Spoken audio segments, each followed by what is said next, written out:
4세기경입니다. 4세기경이라고 하는 것은 400년입니다. 400년. 지금 우리가 2000년 시대를 살고 있죠. 지금으로부터 1600년 전, 1700년 전에 수도사들이 가장 깊은 수도를 할 수 있는 장소가 어딜까를 선택했는데 바로 광야였습니다. 사막이었습니다. 그 사막에서 움막을 짓고 물 한 모금 먹고 풀 한 폭이 없는 그 사막에서 그 더위를 견디고 그 배고픔을 견디면서 경건의 생활을 하기 위해서 그 사막으로 모여든 사막의 수도사들이 계셨답니다. 철저하게 하나님을 믿고 철저하게 신앙을 지켰던 그 수도사들이 100년을 이어온 그 수도사들이 그 책이 발견됐는데 경건의 훈련을 온몸으로 경험하고 경건의 모습으로 온전하게 살았던 그 수도사들이 도대체 인간들이 짓고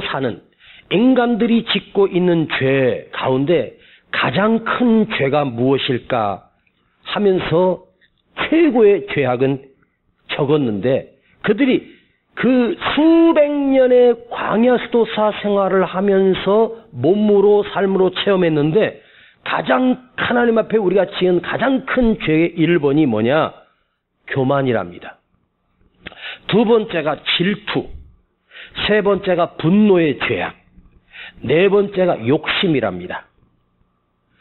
바로 인간이 평생을 살면서 늘 짓고 사는 죄가 바로 교만이라고 하는 죄를 짓고 산다는 거예요.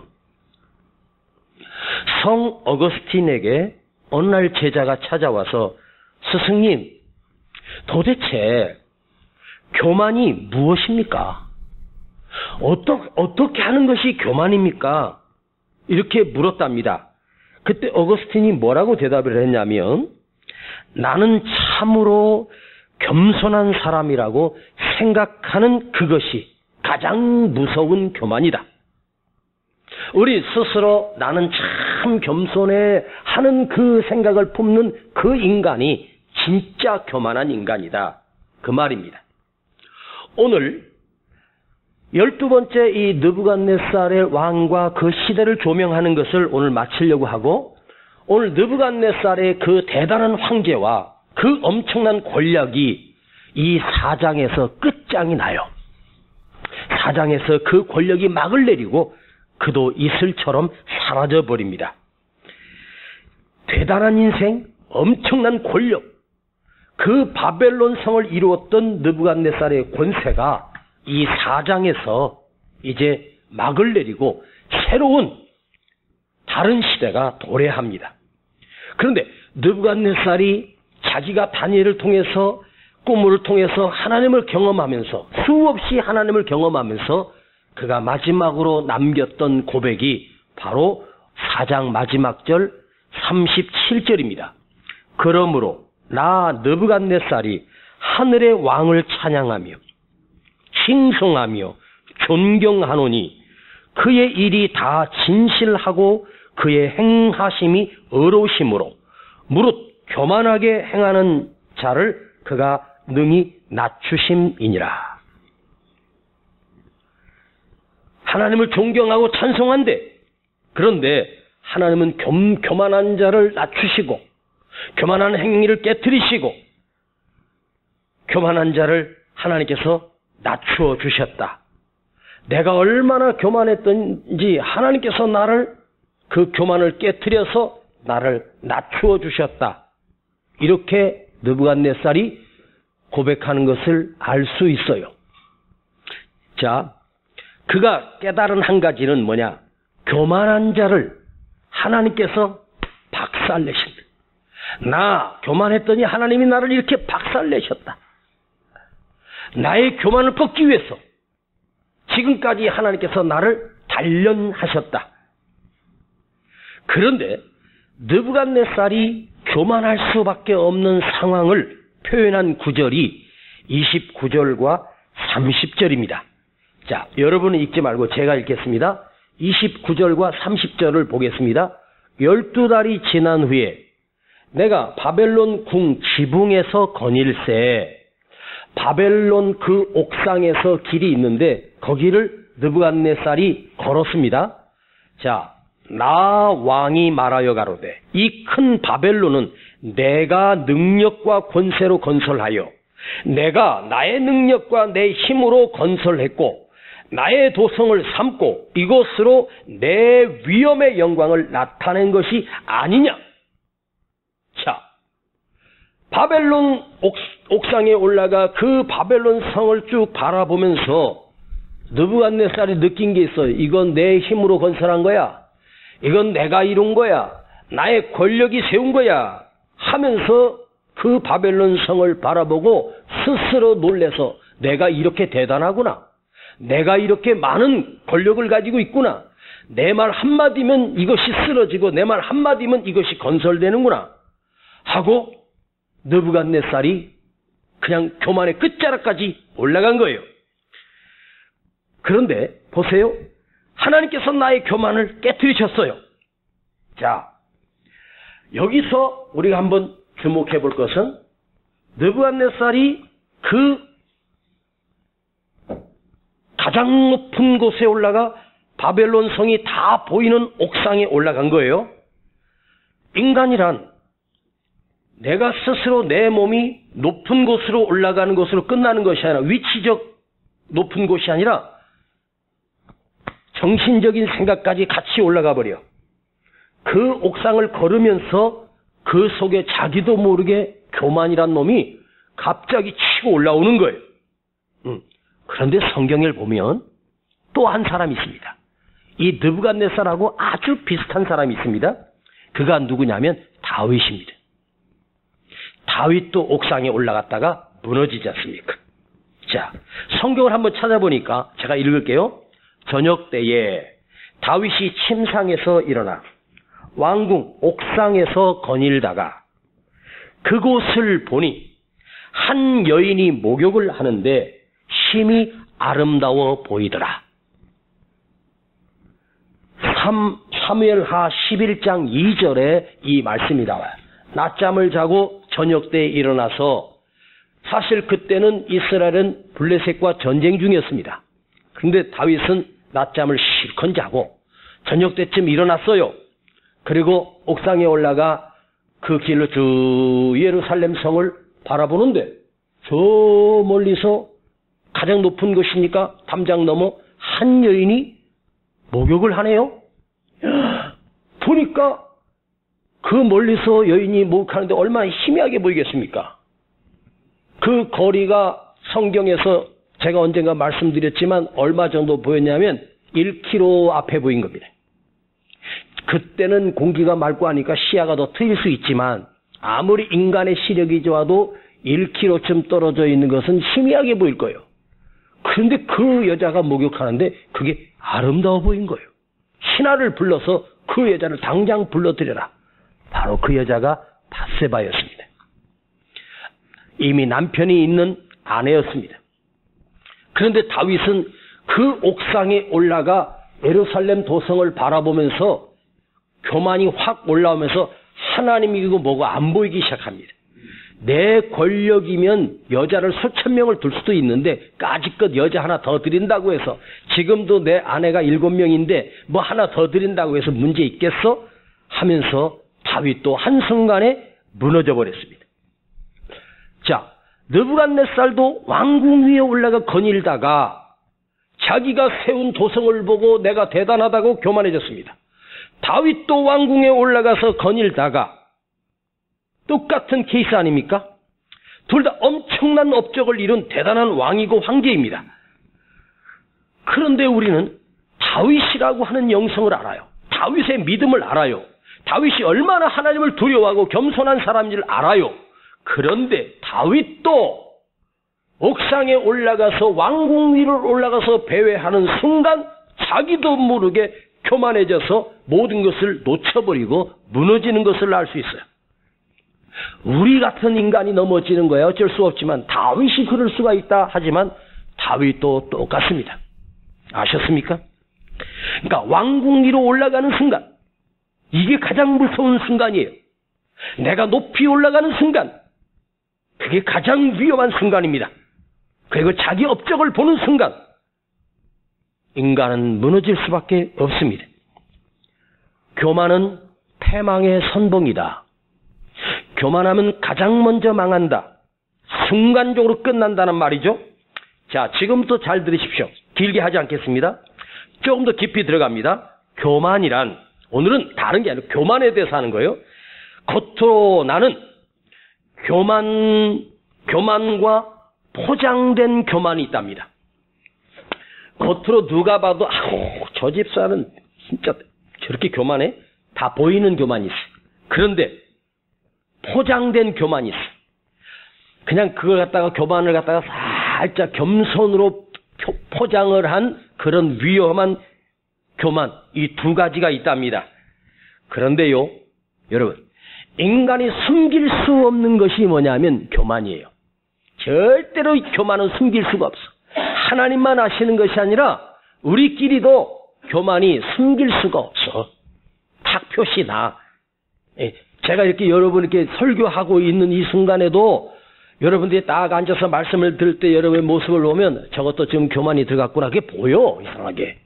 그리고 여러분도 앉아서 목사님이 설교할 때 보면 목사님이 오늘 좀 교만하게 설교하네? 그걸 느껴진단 말이에요. 이런 말이 있습니다. 기침과 사랑은 숨길 수가 없다. 기침과 사랑은 숨길 수가 없다. 자, 기침 나오는 거 참을 수 있겠습니까? 여기서 근질근질 올라오는데 못 참고 사랑에 빠지면 표시가 나. 감출 수 있는 것 같아서 다 소문났더라고. 기침이 나오는 거 참을 수 없고 사랑은 표시가 나. 그런데 더 표시 나는 게 뭐냐? 교만이에요. 절대 감출 수 없는데 그것이 바로 교만이란 말이에요. 오늘 아까 읽었던 29절하고 30절에 보면 느부갓네살의 교만이 나오는데 여기서 보면 뭐가 나오냐? 나, 왕이, 내가 이룬 업적, 나의 도성, 또 내가, 자, 28절, 29절을 보면, 29절, 30절 보면 내가라고 하는 단어가 4번이나 반복돼. 이 엄청난 도성 바벨론을 세웠던 사람은 나야. 나의 권세야. 나의 힘이요. 나의 능력이라고 내가가 계속 나와. 이 내가라고 하는 이 단어가 반복되면서 이 느부갓네살 왕이 얼마나 교만한지를 알 수가 있어요. 지금 우리는 어려운 시대를 살고 있습니다. 경제적으로 힘들어요. 많은 사람들이 기가 팍 죽어 있습니다. 그러니까 저절로 겸손해. 알아서 겸손해지는데 조금만 좀 사업이 풀리고 조금만 좀 수입이 좀 늘어나고 좀 잘 돼봐. 갑자기 모가지가 빳빳해. 내가 쳐다보는 곳에 있습니다, 지금. 나 그 뉴스 지겹더라고요. 한 달 넘게 서일병.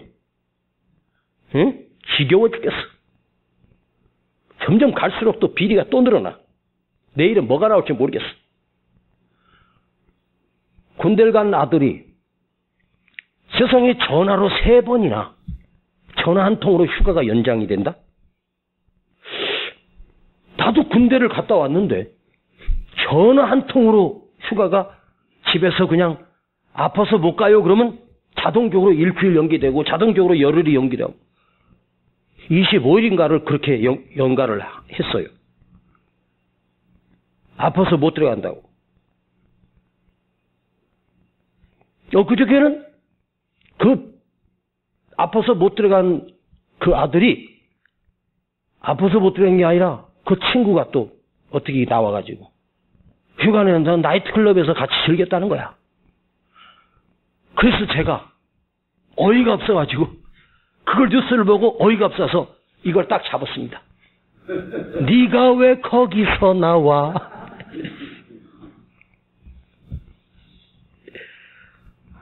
제가 군생활할 때 우리는 3번 휴가가 가요. 정기휴가. 15일씩 3번을 줘요. 그거 기다리면서 군생활합니다.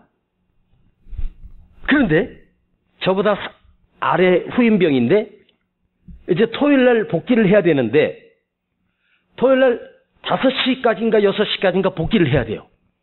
근데 이제 우리 그 철원인데, 그 동망리라고 하는 곳이 부대인데, 거기는 버스도 안 다니고, 거기 이제 길은 있지만, 거기서 이제 그 동망리에 농사 짓는 동네가 조그마한 동네가 한 20호가 살아요. 그렇기 때문에 하루에 버스가 1시간 단위, 2시간 단위로 버스가 이렇게 운행을 해요. 그러면 터미널에서 내려서 거기서 이제 버스를 타고 들어와야 되는데 그 후임병이 도착을 했는데 바로 앞에 버스가 떠나버렸어. 그냥 뭐 다음 버스 30분 뒤에 있겠지 하고 기다렸는데 아마 좀 늦게 이제 이렇게 배차가 돼가지고 들어왔는데 보니까 그 부대 딱 위병소 정문에 딱 들어온 시간을 거기서 적어요. 휴가병이. 그런데 정확하게 얼마가 늦었냐면 32분이 늦었어요. 32분 늦었는데 들어왔잖아요. 그러면 뭐 버스 놓쳤다고 그러면 그래 알았어. 그럼 그 시간 특별한 무슨 비상 상황도 아니고 어차피 저녁 먹고 뭐 청소하고 쉬는 시간이니까. 그런데 중대가 발칵 뒤집혔습니다. 아니 지금 제 경험이에요. 그래가지고 30분 늦게 온 걸 가지고 탈영병이라고 해가지고 그 당시에는 쉽게 말하면 영창을 보내는데 그걸 15일 영창을 보내더라고요. 내가 그걸 보면서 우리 중대장 독하다. 자기 눈에서 눈 감아주면 아무것도 아닌데 15일을 영창을 보내더라고요. 근데 요즘 시대는 전화 한 통이면은 휴가가 저절로 연장이 돼. 그게 가능하냐 이거예요. 그러면서 지금 시끄러운 거예요. 봤더니 그 엄마가 대단한 분이네. 엄청난 힘과 권력이 있는 야당의 국회의원 당대표고 지금은 국회의원이 아니라 법무부 장관을 지내고 있습니다. 아, 이놈의 것 때문에 너무너무 시끄럽고 복잡하고. 그런데 문제는 뭐냐면 그 국회의원이나 뭐 이렇게 발언할 때 말 때 소설 쓰고 있네.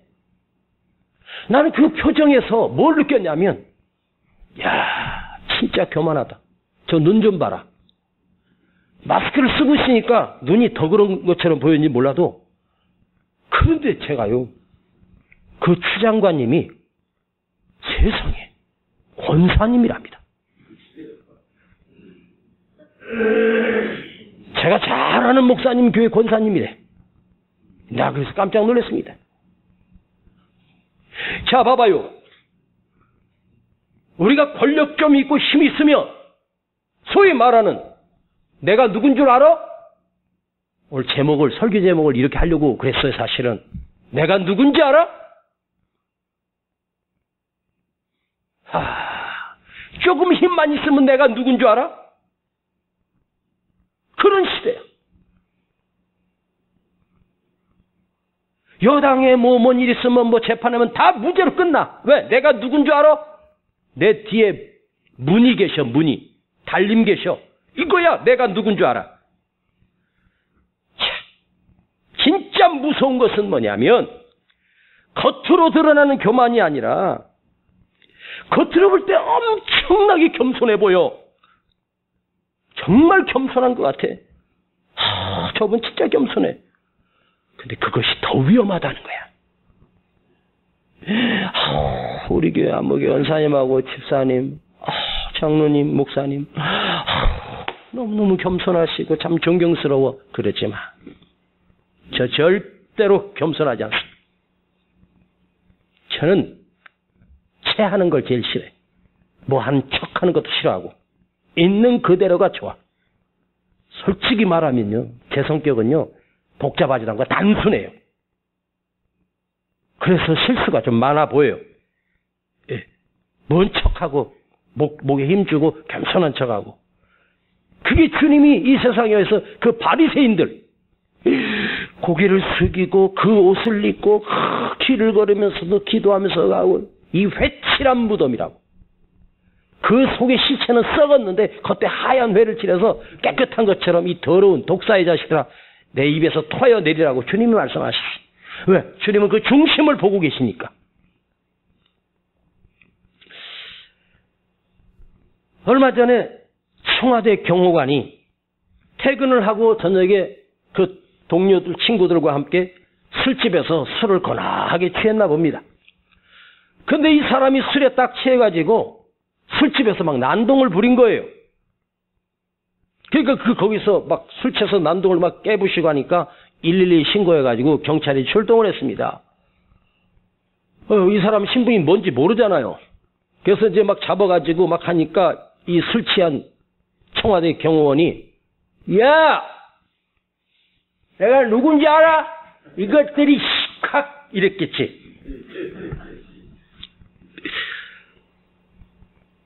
그러면서 거기서 난동을 부리고 경찰 뺨을 때리고 조인트를 까고 막 경찰이 부상을 당하고 그랬어요. 내가 누군지 알아? 건드리지 마.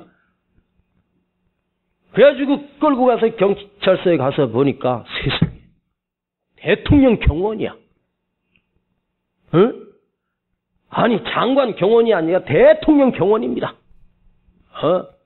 그러니 내가 누군지 알아 할 정도는 되지.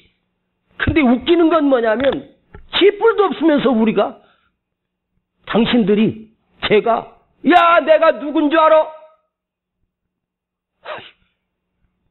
뭔데? 하나님이 우리 아버지야.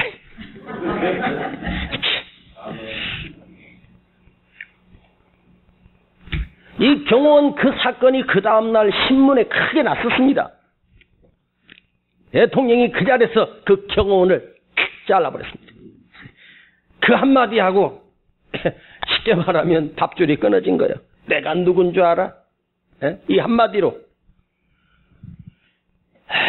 교만은 패망의 선봉입니다. 마귀가 보세요. 예수님이 광야에서 40일 금식하실 때도 찾아와서 예수님을 시험했습니다.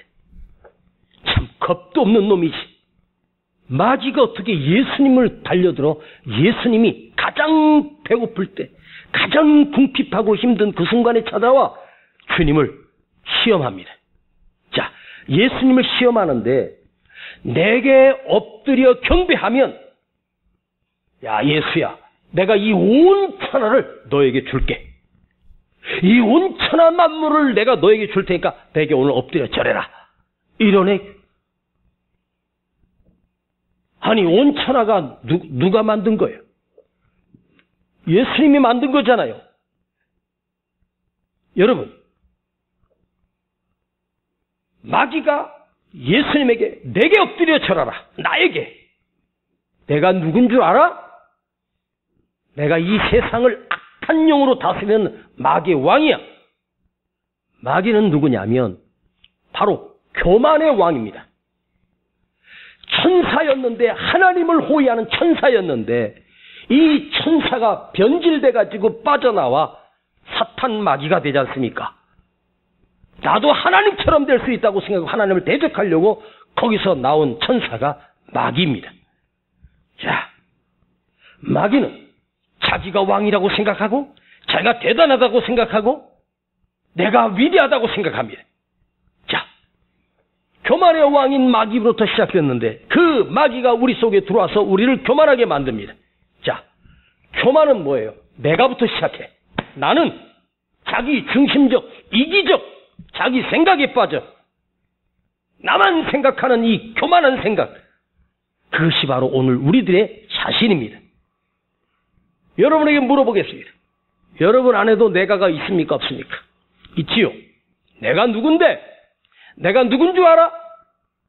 교만의 왕 마귀는 나를 절대로 버려두지 않습니다. 내가 어떤 순간에 잘 나가는 순간에 쏙 들어와가지고 너 대단해 속삭입니다. 우리 자신도 피해갈 수 없고 여기 목사도 피해갈 수 없어. 예수님도 피해갈 수 없습니다. 나에게도 언제나 마귀는 찾아와 속삭입니다. 너 대단해. 네가 최고야. 너는 힘이 있어. 그런데 주님이 그 악한 마귀를 무엇으로 물리쳤습니까?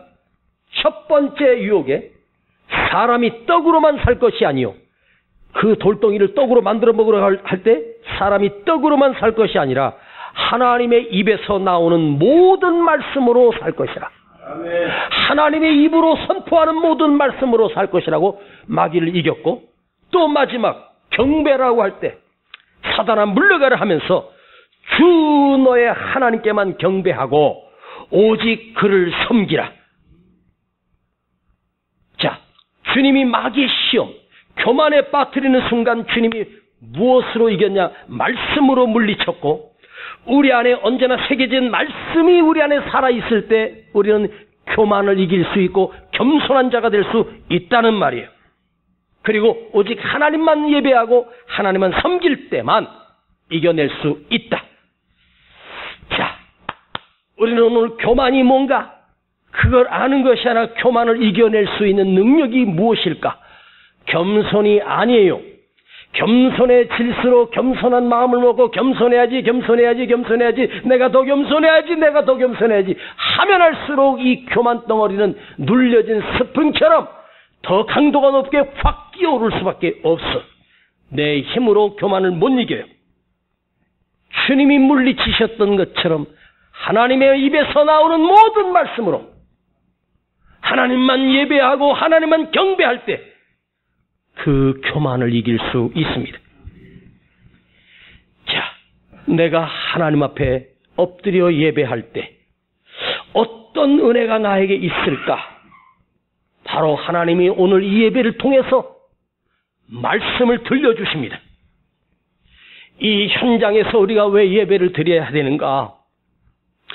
여러분, 유튜브나 TV 채널을 통해서 목사님들의 그 주옥 같은 설교를 내가 들을 수는 있어요. 그런데 있지 않습니까?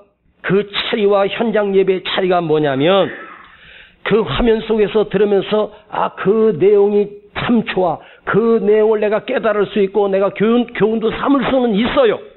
그런데 잘 들어보세요. 현장에서 선포되는 이 여기서 성령이 운행하시는 은혜가 나를 휘감싸고 그 말씀이 내 안에 들어와서 그 말씀이 기억나고 생각나는 것만이 아니라 그 말씀이 내 안에서 능력이 되게 하는 힘이, 이 운행하시는 성령이 현장에서 여러분과 함께하고 있어요. 그래서 현장에서 드려지는 이 예배가 내게 그 말씀의 위력과 능력을 가지고 이 세상을 이겨낼 수 있단 말이에요. 오늘 여러분, 교만에 지배당하는 인생이 아니라, 크게 아멘 하세요. 말씀에 지배당하는 인생 되게 하옵소서. 말씀이 내 삶을 다스리게 하시고 말씀이 나를 지배하여 주시옵소서. 그럴 때 진심으로 말씀이 나를 다스리면 내가 교만할 게 뭐 있어요? 나는 죄인인데, 그거 마땅한 인간인데 하나님께서, 주님께서 피 흘려 나를 살려주셨는데 그 십자가의 은혜와 사랑을 생각하기만 하면 교만이 올라올 수가 없습니다. 마땅히 죽어야 될 나를 살려주신 그 은혜, 그 놀라운 주님의 축복, 이것만이 나를 다스릴 수밖에 없단 말이에요. 밧세바를 취할 때 다윗은 하나님의 말씀이 안 들렸어. 낮잠을 자고 옥상 위를 거닐면서 내가 이런 이 업적을 보면서 하나님 말씀이 사라진 거예요. 그리고 당연한 것처럼 남의 아내를 자기 아내로 취해버립니다. 그런데 그 후에 나단 선지자가 찾아왔습니다. 그 선지자가 왕에게 이렇게 질문합니다. 왕이여, 제가 어디를 두루두루 다니다 왔습니다. 그러세요? 어디를 다녀오셨습니까? 양을 몇백 마리를 키우는 부잣집이 있었습니다. 그리고 그 옆에 아주 양 한 마리, 새끼 양을 이제 키우고 있는 가난한 집이 있었는데, 세상에 그 부잣집에 손님이 오니까 양을 잡아서 고기를 대접해야 되는데 자기 양 아깝다고 그 수백 마리나 되는 그 양은 놔두고 그 가난한 집에 새끼 양을 갖다가 강제로 훔쳐다가 그 새끼 양을 잡아가지고 손님을 대접했답니다. 그리고 그 가난한 집은 이제 마침 그 새끼를 또 키워서 좀 하려고 했는데 그것마저 뺏겨서 지금 슬피 울고 있답니다. 그랬더니 왕이, 다윗이 그 자리에서 진노해서 어떤 놈이냐고, 선지자에 빨리 그 집을 갖다 알아내, 군대를 내가 동원해서 그 집을 쓸어버리겠다고 막 다윗이 막 노발대발합니다. 그때 나단 선지자가 가만히 있다가 그 사람이 당신이요 그랬어. 다윗 당신이라고. 그 말에 다윗이 충격을 받고 그대로 일어나 자기가 기도하는 전으로 들어가 그 마룻바닥에 무릎 꿇고 통곡하며 하나님 앞에 회개하기 시작합니다. 얼마나 깊이 회개했냐면 내 뼈가 새하나이다. 뼈가 마를 정도로 하나님 앞에 울면서 철저하게 회개합니다. 바로 그놈이 나구나. 예? 그 순간 하나님은 다윗에게 더 큰 은혜와 더 큰 능력과 더 큰 사랑으로 채워주셨고 결국 다윗을 성군이라고 지칭하시고 나의 소원을 이룰 자라고 말씀하시며 그 다윗에 대해서 예수 그리스도가 오는 축복 가문이 됩니다. 저는 오늘 여러분에게 목사로서 고백을 합니다. 저도 다윗처럼 아니 다윗보다 더 악하고 교만한 인간이었습니다. 저는 다윗 제가 존경하는 분이지만 다윗보다 100배, 1000배, 1000배 교만하고 나쁜 놈입니다. 하나님의 말씀을 전하여 하나님의 말씀을 받아서 목사는 사람들에게 성도들에게 그 말씀을 선포하는 자가 목사이고 선지자입니다. 자, 하나님의 말씀을 감당한다는 것은 이건 놀라운 축복인가 동시에 놀라운 책임감이 있는 거예요. 제가요 이 설교를 잘못하거나 잘못 가르치게 되면 신천지 이만희도 될 수 있고 이단의 교주가 될 수도 있어요. 그래서 하나님의 말씀을 감당하는 것은 두렵고 무서운 일입니다. 얼마나 큰 은혜를 입은 자입니까? 그런데 제가 오늘 솔직히 고백할게요. 설교를 준비할 때 말입니다.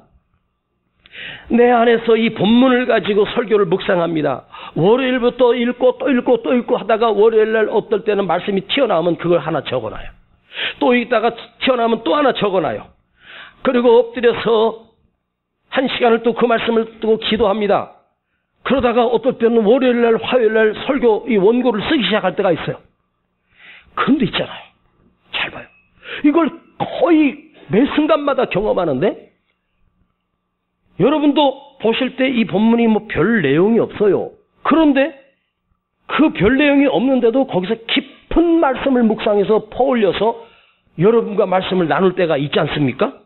그런데 제가 그걸 묵상하면서 그걸 적으면서 오늘 같은 경우는 별것 없지만 가끔씩 엄청나게 기가 막히고 엄청나게 오묘하고 엄청난 게 막 충격적인 하나님의 말씀을 제가 묵상을 해내요. 이제 그걸 적용을 하는 거죠. 이야, 그런데요. 그걸 이제 적어요. 막 손이 떨릴 정도로 적어요. 그런데 그 원고의 말씀을 적는 것은 나에게서 나온 게 아니라 하나님이 주시는 것인데 제가 하나님이 주신 것을 가로채서 내 스스로 와 진짜 대단하다. 네가 어떻게 이런 생각을 했냐? 이야 은세야 너 진짜 대단하다. 너 머리 진짜 좋다. 이건 아마 이제 이 얘기예요. 내가 나에게 얘기하는 거 이건 아마 다른 목사들은 생각도 못했을 거야. 너만 생각해낸 기가 막힌 오묘한 깊은 말씀이다. 막 거기에 막 감동이 취해가지고 하나님이 주신 것인데도 막 내가 나에게서 나온 줄 알고 막 내가 착각을 합니다. 지금까지 그랬습니다. 여러분 모르셨죠? 에? 여러분도 아마 우리 목사님 진짜 저 정도 연세면 이제 조금 할 때는 더 깊어지고 더 오묘해지고 우리 목사님 아마 천지였을 거라고 그랬을 적은. 자, 근데 이걸 여러분에게 오늘 까발립니다. 자수하여 광명차차. 죄송하지만 제게서 나온 게 아니라 그 말씀을 묵상할 때 하나님이 주셨고 성령이 감동을 주셨던 것인데 나도 모르게 제가 가로채서 내 속에서 나온 거라고 착각을 하고 살았습니다. 나는 똑똑하다. 나는 대단하다. 머리 진짜 좋다. 아닙니다. 저에게서 나온 게 아니고 하나님이 주신 것이고 성령이 감동해 주신 거예요. 설교하는 이 순간이 뭐가 중요하냐면 아무리 원고가 좋고 깊이가 있어도 이 시간 선포될 때 성령이 여러분과 함께 운행하시고 감동하시는 이 은혜가 없으면 그냥 일반 선생이 가르치는 강의와 다를 바가 없습니다. 내용만 전하는 것이지 어쩌라고 성령의 감화와 감동이 우리 안에 역사가 일어나고 가슴이 뜨거워지는 이런 놀라운 역사가 있을 때 이 말씀이 생명의 말씀이 되고 능력의 말씀이 돼서 내 가슴을 후벼파고 눈물이 솟구쳐 흐르고 감화 감동이 일어나는 놀라운 은혜는 성령의 역사이십니다. 그것이 예배예요. 그것이 말씀의 선포란 말이에요. 우리는 뭔가 내용을 오늘 공부하려고 온 게 아니에요. 이 보이지 않는 성령의 감동과 역사와 은혜, 내 안에 생수의 은혜가 흐르는 이 기쁨, 이것을 맛보고 가는 거잖아요. 제가 명설교를 한다고 해도 이 성령의 은혜가 없으면 이건 싸늘한 죽은 예배가 될 수밖에 없어요. 타액에서 나온 게 아니에요. 내 머리에서 나온 게 아니에요. 그런데 내 머리에서 나왔고 특별히 있잖아요. 막 설교가 너무너무 깊이가 있는 날. 오늘은 좀 밋밋하지 않습니까? 근데 깊이가 있는 걸 막 할 때는 막 빨리 설교하고 싶고 성가대도 하지 말라고 그냥 바로 설교하고 싶을 때가 있긴 있어요. 그것도 저의 교만이었습니다. 착각이었습니다. 근데 있잖아요. 더 무서운 건 뭔지 아세요? 뭐 오늘은 한 사람도 없겠지만 폭풍이 몰아치는 메시지를 선포하고 막 목이 쉬고 막 감동이 되고 눈물이 터지고 막 그랬습니다. 그 예배 끝나고 이제 내려가면 한 몇 분이 목사님 오늘 너무 은혜 많이 받았습니다. 목사님 은혜 받았습니다. 막 그래. 그게 얼마나 위험한 줄 알아. 그리고 또 뭐가 위험하냐면 오늘 진짜 은혜가 있었는데 그냥 다 타고 에베레스트 타고 다 가버려. 뭐야 이거. 내가 이것들을 위해서 내가 일주일 동안 내가 잠도 못 자고 금식하면서 설교까지 준비했는데 감동도 없이 그냥 가네. 대충 하자 이제부터. 자, 이게 저예요. 얼마나 교만합니까? 에? 내게서 나온 것처럼 착각하고 내가 능력이 있어서 한 것처럼 착각하는 이 뿌리 깊은 교만이 제 안에 지금도 도사리고 있고 꿈틀거리고 있고 나오고 있어. 그러니까 여러분 부탁드립니다.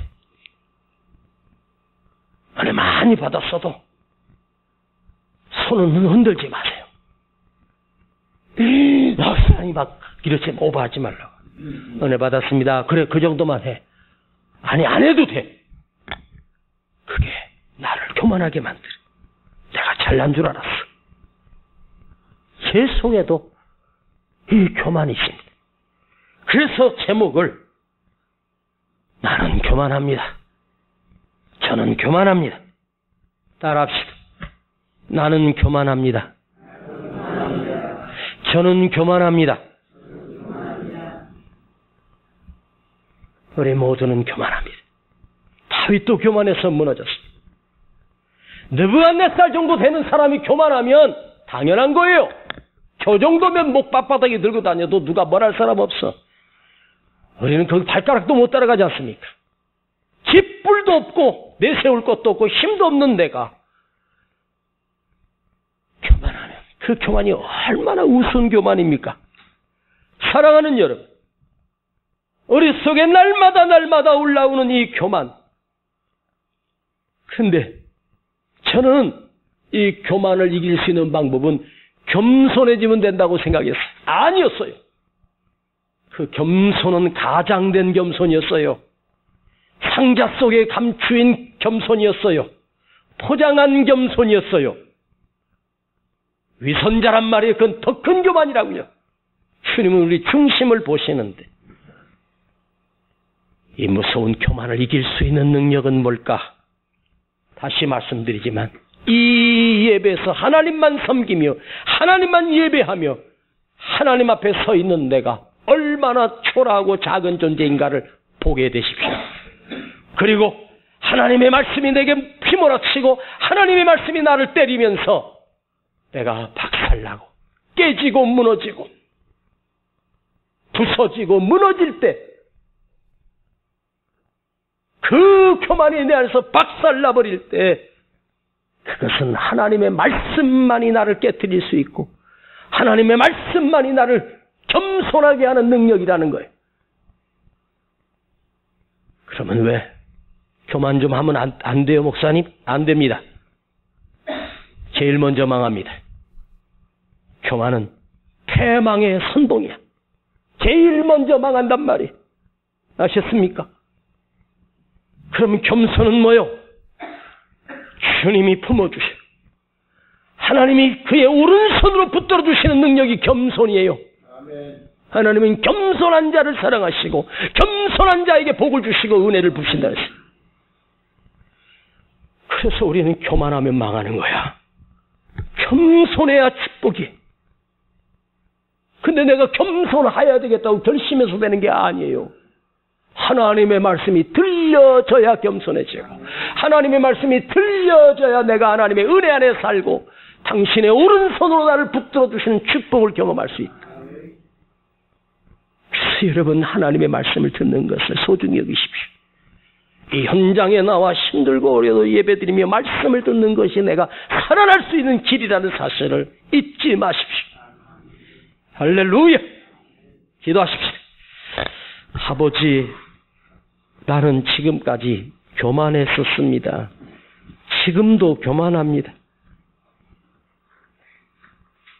때로는 겸손한 척 교만을 가장했지만 사실은 그게 더 큰 교만이었습니다. 아버지, 용서해 주시옵소서. 하나님이 주신 말씀을 내가 묵상한 것처럼 내가 만들어낸 것처럼 내가 우쭐했고 하나님의 은혜를 저버렸습니다. 아버지, 나는 교만합니다. 저는 교만합니다. 오늘 이걸 이길 힘은 나에게 없습니다.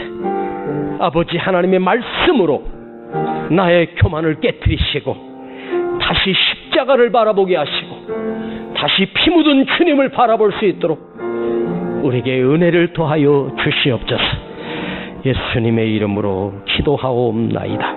아멘.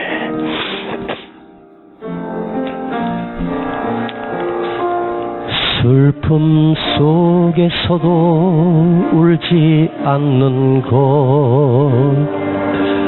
억울해서 울지 않는 것, 걱정할 수밖에 없는 상황 속에도 걱정하지 않는 것, 사랑할 수 없는 사람조차도 사랑하며 품어주는 것, 용서할 수 없는 사람일지라도 용서하여 주는 것,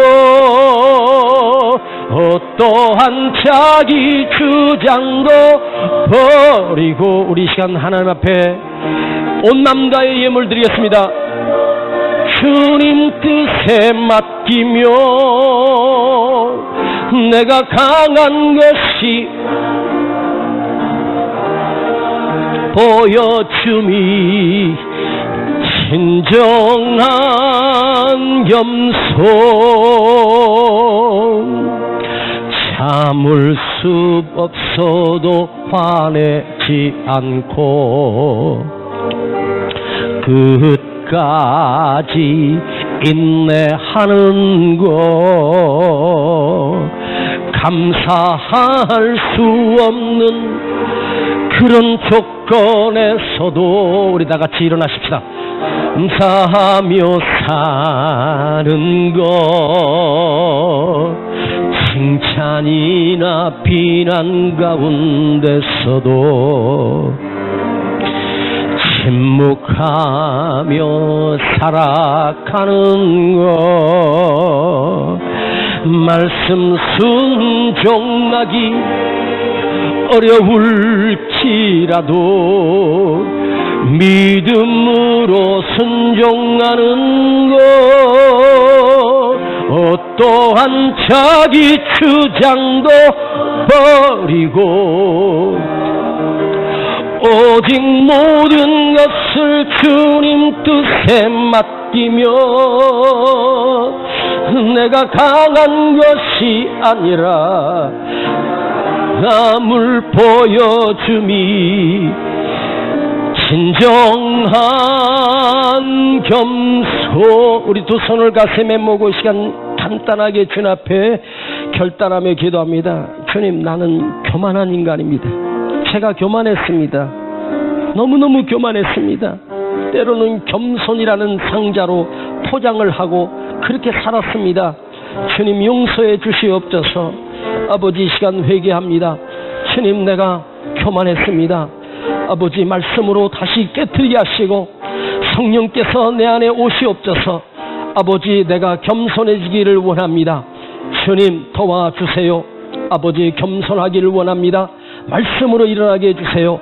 우리 시간 함께 기도하겠습니다. 주님, 나는 교만합니다. 저는 얼마나 교만한지 모릅니다. 그런데 내가 겸손한 척하며 겸손한 줄 알고 살았음을 주님 용서해 주시고 긍휼히 여겨 주셔서 아버지 하나님, 이 시간 아버지 앞에 고백합니다. 주님, 나는 이길 수 없습니다. 이 교만을 이길 수 없습니다. 하나님의 말씀으로 깨트리게 하시고 주님이 도움이 필요합니다. 말씀이 내 안에 새겨지게 하시고 말씀이 살아 움직여서 내가 깨지게 하시고 말씀으로 무장하게 하시고 말씀으로 이겨나가게 하시고 말씀으로 승리할 수 있도록 은혜를 부어 주시옵소서.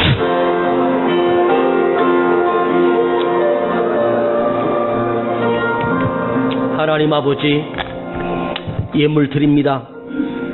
축복하시고 받으시고 연락하여 주시고 아버지, 내가 이길 수 없는 교만을 고백합니다. 하나님의 말씀이 내 안에 진심으로 들어왔을 때 그 말씀이 교만을 깨트리고 하나님만을 경배하며 예배할 때 그 교만을 물리쳤습니다. 주여, 오늘 우리 교만하여 망하는 자가 되지 않게 하시고 겸손하여 하나님의 복을 받는 우리 성도들 되게 하여 주시옵소서.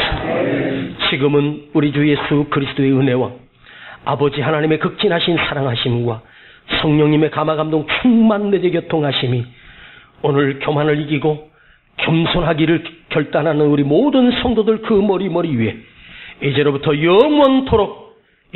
영원토록 함께 계실지어다. 아멘. 제가 여러분을 위해서 축복하는 이 노래를 가슴에 새기고 가시기를 원합니다.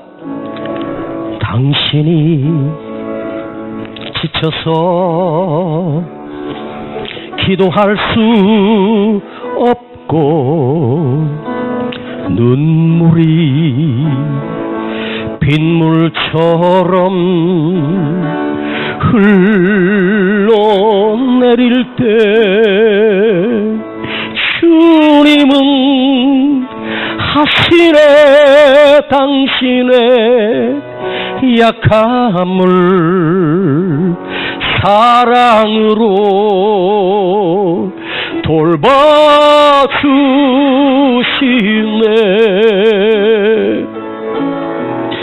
누군가 널 위하여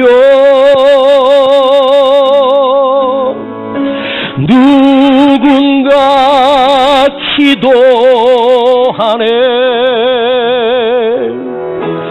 내가 홀로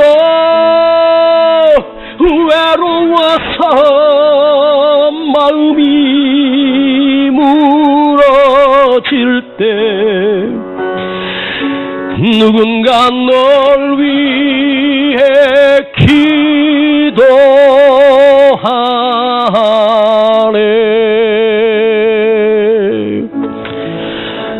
우리 성도님들 사랑합니다. 축복합니다. 목사님이 여러분을 위해서 늘 기도하고 있음을 잊지 않기를 원하며 주님이 여러분을 위해서 기도하고 있음을 잊지 않고 힘내십시오. 우리 코로나를 반드시 극복하십시다. 다음 주에 또 기쁨으로 또 다시 만나겠습니다. 사랑합니다. 사랑합니다.